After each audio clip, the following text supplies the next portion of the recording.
مجھے پہلا سوال ہے کہ کیا قرآن کی تشریح ہر کوئی کر سکتا ہے؟ بسم اللہ الرحمن الرحیم. دیکھیں یہ جو سوال ہے نا، کیا قرآن کی تشریح ہر کوئی کر سکتا ہے، اس کا سادہ سادہ جواب ہے کہ نہیں کر سکتا، اور یہ بات قرآن ہی سے ثابت ہے.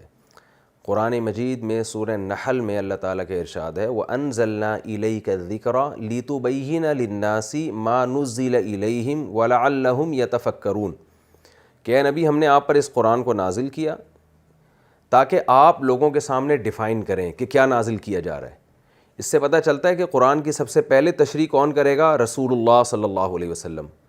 تو نبی کی تشریح کے بغیر آپ خود سے تشریح نہیں کر سکتے قرآن کی، جو نبی کی تشریح کے اگینسٹ ہو. تیسری بات، قرآن آگے کہہ رہا ہے وَلَعَلَّهُمْ يَتَفَكَّرُونَ، اور پھر اس کے بعد یہ لوگ بھی تفکر کریں. تفکر کا مطلب ہوتا ہے باب تفعل ہے، یعنی خوب ڈیپ میں جا کے غور و فکر کریں. ایک ہوتا ہے فکر، ایک ہے تفکر. تفکر کا مطلب یہ محنت والا کام ہے.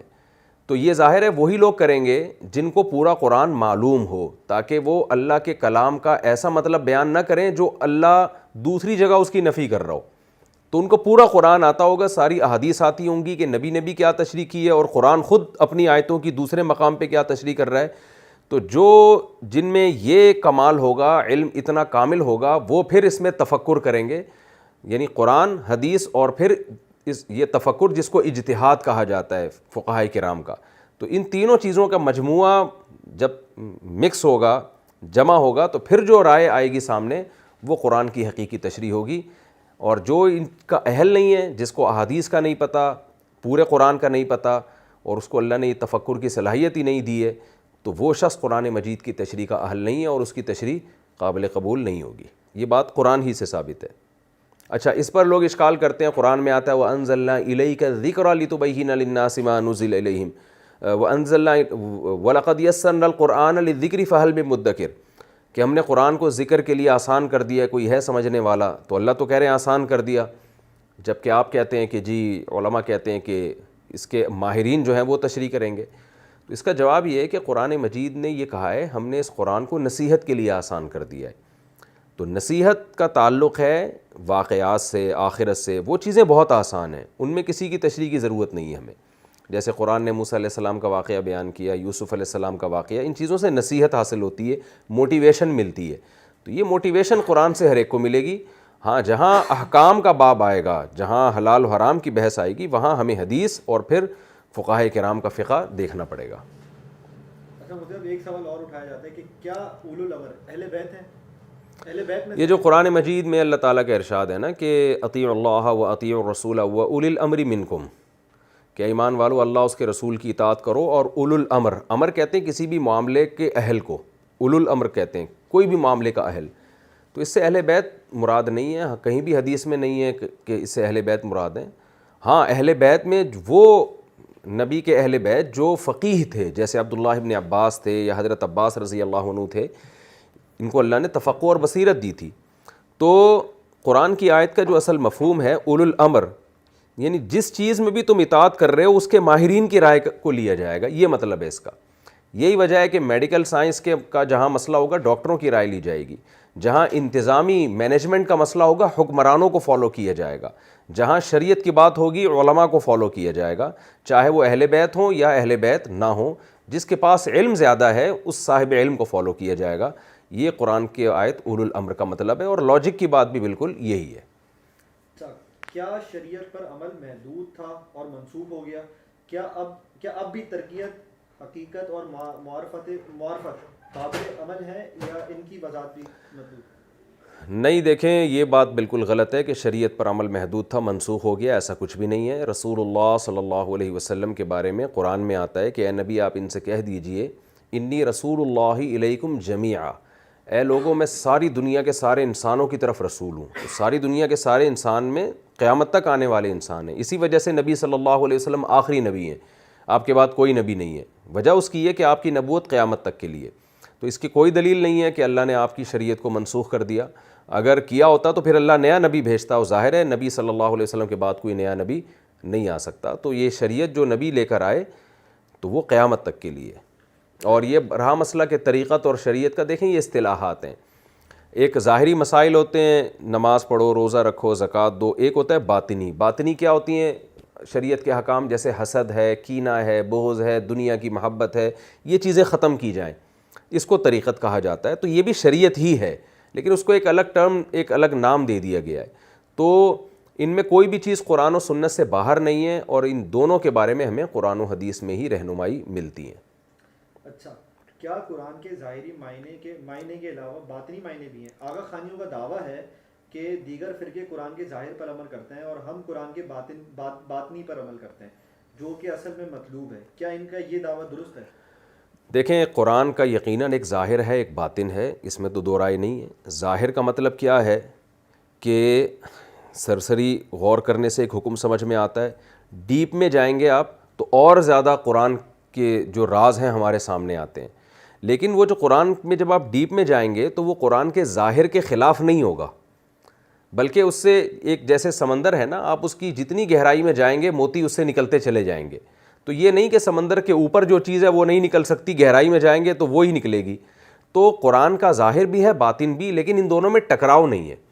آغا خانیوں کے ساتھ مسئلہ یہ ہے کہ وہ قرآن کے ظاہر کو چھوڑ دیتے ہیں یہ کہہ کے کہ ہم باطن پر عمل کر رہے ہیں. تو یہ غلط ہے. یعنی گویا انہوں نے یہ کہہ دیا کہ گویا ظاہر الگ ہے، باطن اس کے اگینسٹ ہے، ہم باطن کو لے رہے ہیں، ظاہر کو چھوڑ رہے ہیں. یہ 100% غلط ہے تشریح. ظاہر کا مطلب جو سرسری غور سے سمجھ میں آ رہا ہے اس کو بھی فالو کرنا ہے. باطن کا مطلب جب آپ اس کی گہرائی میں جاؤ گے تو آپ کو اس میں بہت ساری حکمتیں اور مصلحتیں نظر آئیں گی، اور بہت سارے علوم اور معارف نظر آئیں گے آپ کو اس کے اندر، اس پر بھی آپ نے عمل کرنا ہے. اور کوئی ایسا باطن جو قرآن کے ظاہر کے خلاف ہو، وہ باطن شریعت میں قابل قبول نہیں ہے، کیونکہ قرآن ایک اللہ کی کتاب ہے، حجت ہے. جیسے قرآن میں نماز کا حکم ہے تو اس میں آپ کو نماز پڑھنی پڑے گی، 5 ٹائم نماز کا حکم ہے وہ پڑھنی پڑے گی. روزے کا حکم ہے رمضان کے، وہ آپ کو رکھنا پڑے گا. قربانی کا حکم ہے، حج کا حکم ہے، والدین کی فرما برداری کا حکم ہے، وراثت کے حکام ہے، زکوٰۃ کے حکام ہے، یہ سب آپ کو فالو کرنے پڑیں گے. اس میں یہ کہنا کہ جی ہم ظاہر کو چھوڑ کر باطن میں گھسیں گے، اس کا مطلب آپ قرآن کا انکار کر رہے ہیں، تو یہ بالکل غلط ہے، قرآن کی منشا کے بالکل خلاف ہے. حدیث من کنتو مولا فعلی مولا کے تحت حضرت علی رسول اللہ صلی اللہ علیہ وسلم کے دینی جانشین ہیں، لہٰذا انہی کی نسل میں امام آغا خان جو دین پیش کرتے ہیں وہی اصل دین ہے، لہٰذا اہل بیت کے پیچھے چلنے میں ہی اصل اسلام کی اتباع ہے، دیگر مذاہب درست نہیں. ان کے اس دعوے کا کیا جواب دیا جائے؟ دیکھیں، نبی صلی اللہ علیہ وسلم کا یہ فرمانا من کنت مولاہ فعلی مولاہ، تو یہ حضرت علی کی ایک فضیلت ہے. اس سے یہ کہنا کہ حضرت علی نبی کے جانشین ہیں اور حضرت علی کی پھر آگے اولاد نبی کی جانشین ہیں، یہ تو ویسے ہی غلط ہے.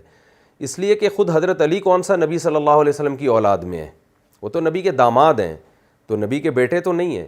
تو اسلام میں نسب کی حیثیت اتنی نہیں ہے کہ آپ اس کی بیس پر امامت کو منتقل کرنا شروع کر دیں. اسلام کی اصل جو ہے وہ اعمال پر ہے، اور رسول اللہ صلی اللہ علیہ وسلم نے آخری وقت میں صحیح احادیث سے ثابت ہے کہ اپنا جانشین حضرت ابو بکر کو بنایا مصلی پہ، اور ان کے علاوہ کسی اور کو نہیں کھڑے ہونے دیا وہاں پہ.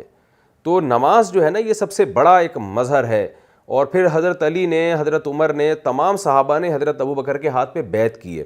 تو آپ حضرت علی کو وہ فضیلت دے رہے ہیں جس کے حضرت علی خود منکر ہیں، اور حضرت علی رضی اللہ تعالیٰ عنہ چوتھے نمبر پہ خلیفہ بنے ہیں، تو ان کو بھی خلیفہ مانیں گے ہم، ان کے اپنے فضائل ہیں، اس میں دو رائے نہیں ہو سکتی.